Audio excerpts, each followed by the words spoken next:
of the town's name.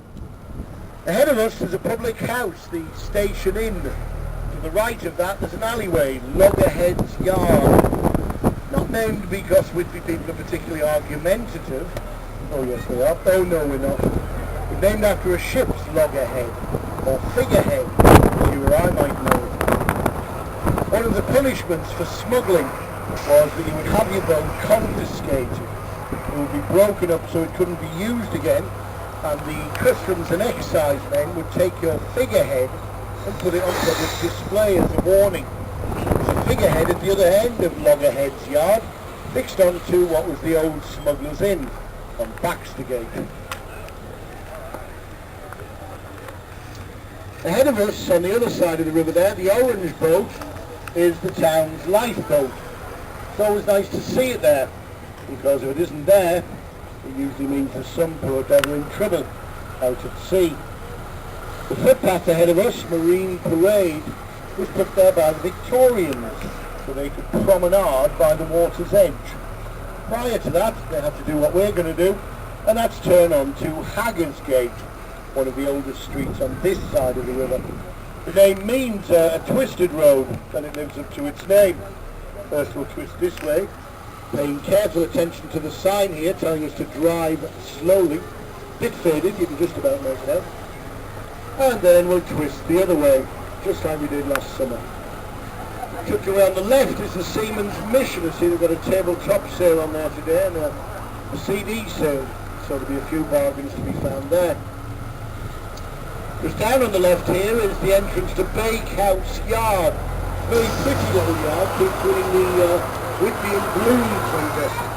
That's where Henry Freeman used to live. He was on board the town's lifeboat at the time of the February 1861 tragedy, when all of the lifeboat crew lost their lives at sea, apart from Freeman, because he was wearing a newfangled cork life jacket. The Quayside restaurant on the left used to house the town's library. It was while on holiday in the town that the writer Bram Stoker visited the library here and gleaned a lot of the information which he used in the writing of his novel Dracula, 3 chapters of which are set here in Whitby.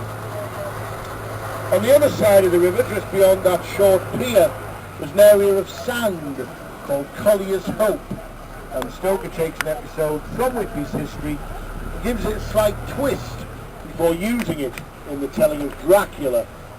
In reality, the Russian schooner the Dmitri ran aground on Collier's Hope in October 1885. The captain was found to be dead drunk.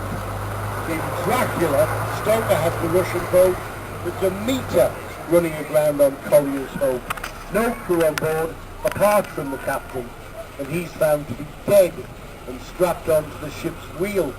And Dracula, in the form of a big black dog, jumps off the boat, runs across the sand, up the church stairs, and takes shelter up on the Abbey Plain. So we're now just opposite the spot where Dracula very first sets foot on English soil. If you look up to the top of the church stairs, the cross silhouetted against the skyline is Caedmon's cross. Caedmon was a cowherd up at the Abbey at the time of the Abbess Hilda, and every so often everyone living there would have a little get-together. They'd all perform their party piece. Caedmon felt quite embarrassed. He felt he had no talent to entertain or to amuse, and so he prayed about it.